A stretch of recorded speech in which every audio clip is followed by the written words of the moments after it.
ದ್ವಿತೀಯ ಪಿಯುಸಿ ಪೂರ್ಣಗೊಳಿಸಿರೋ ವಿದ್ಯಾರ್ಥಿಗಳಿಗಾಗಿ ಪ್ರಜಾವಾಣಿ ಮತ್ತು ಡೆಕ್ಕನ್ ಹೆರಾಲ್ಡ್ ಆಯೋಜಿಸಿದ ವಿಶೇಷ ಶೈಕ್ಷಣಿಕ ಕಾರ್ಯಕ್ರಮ ಎಡ್ಯುವರ್ಸ್ 2025 ಹುಬ್ಬಳ್ಳಿಯಲ್ಲಿ ಆಯೋಜನೆಗೊಂಡಿದೆ. ಹುಬ್ಬಳ್ಳಿಯ ನೆಹರು ಮೈದಾನದಲ್ಲಿ ನಡೀತಾ ಇರೋ ಈ ಕಾರ್ಯಕ್ರಮವನ್ನು ಕೇಂದ್ರ ಸಚಿವ ಪ್ರಹ್ಲಾದ್ ಜೋಶಿ ಚಾಲನೆ ನೀಡಿದರು. ಹುಬ್ಬಳ್ಳಿ, ಧಾರವಾಡ ಸುತ್ತಮುತ್ತಲಿನ ಪ್ರತಿಷ್ಠಿತ 69 ಶಿಕ್ಷಣ ಸಂಸ್ಥೆಗಳು ಭಾಗವಹಿಸಿರೋ ಈ ಕಾರ್ಯಕ್ರಮದಲ್ಲಿ ಜಿಲ್ಲಾಧಿಕಾರಿ ದಿವ್ಯ ಪ್ರಭಾ ಭಾಗಿಯಾಗಿದ್ದರು. ಇಂದು ಮತ್ತು ನಾಳೆ ನಡೀತಾ ಇರೋ ಎಡ್ಯುವರ್ಸ್ ವಿದ್ಯಾರ್ಥಿಗಳಿಗೆ ಉದ್ಯೋಗಾವಕಾಶ ತಿಳಿಸಿಕೊಡೋ ವೇದಿಕೆಯಾಗಿ ಕೆಲಸ ಮಾಡಲಿದೆ.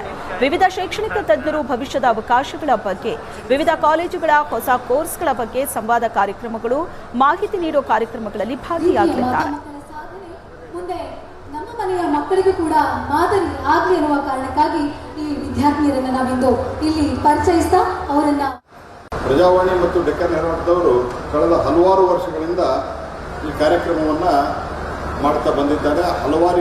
ಹಲವು ವಿದ್ಯಾರ್ಥಿಗಳಿಗೆ ಟರ್ನಿಂಗ್ ಪಾಯಿಂಟ್ ಇರುವಂಥ ಸಂದರ್ಭದಲ್ಲಿ ಸೂಕ್ತವಾದಂಥ ಇಂಟರಾಕ್ಷನ್ ಮಾಡಿಕೊಡುವಂಥ ಅವಕಾಶವನ್ನು ಅವರು ಮಾಡಿಕೊಟ್ಟಿದ್ದಾರೆ. ನಿಮ್ಮೆಲ್ಲರ ಪರವಾಗಿ ನಾನು ಪ್ರಜಾವಾಣಿ ಮತ್ತು ಡೆಕ್ಕನ್ ಹೆರಾಲ್ಡ್ದವರಿಗೆ ಧನ್ಯವಾದವನ್ನು ಅರ್ಪಿಸ್ತೇನೆ. ಪ್ರಜಾವಾಣಿಯೊಳಗೆ ಇವತ್ತಿಗೂ ಕೂಡ ಸ್ಪರ್ಧಾವಾಣಿ, ತಂತ್ರಜ್ಞಾನ ಪೂರ್ವಹಣೆಯಲ್ಲಿ, ಇನ್ನರ್ ಪೇಜ್ ಆರ್ಟಿಕಲ್ನಲ್ಲಿ, ವರ್ತಮಾನದಲ್ಲಿ ವೈಜ್ಞಾನಿಕವಾಗಿ ಟೆಕ್ನಾಲಜಿಕಲಿ ನಡೀತಾ ಇರುವಂತಹ ವಿದ್ಯಮಾನಗಳ ಬಗ್ಗೆ ಲೇಖನಗಳು ಮತ್ತು ವಿಸ್ತೃತವಾದಂತಹ ಅದರ ಬಗ್ಗೆ ಚರ್ಚೆ, ಈ ಎಲ್ಲ ಸಂಗತಿಗಳನ್ನು ಮಾಡುವುದರ ಜೊತೆಗೆ ಈ ಕಾರ್ಯಕ್ರಮವನ್ನು ಮಾಡ್ತಾ ಇದ್ದಾರೆ. ಮಕ್ಕಳ ಅಭಿರುಚಿ ಗುರುತಿಸಿ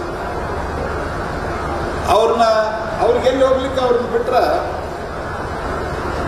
ಅವ್ರಿಗೆ ಪರಿಶ್ರಮವನ್ನು ಕೊಡಬೇಕು, ಕಠಿಣವಾದಂಥ ಪರಿಶ್ರಮವನ್ನು ಕೊಡಬೇಕು.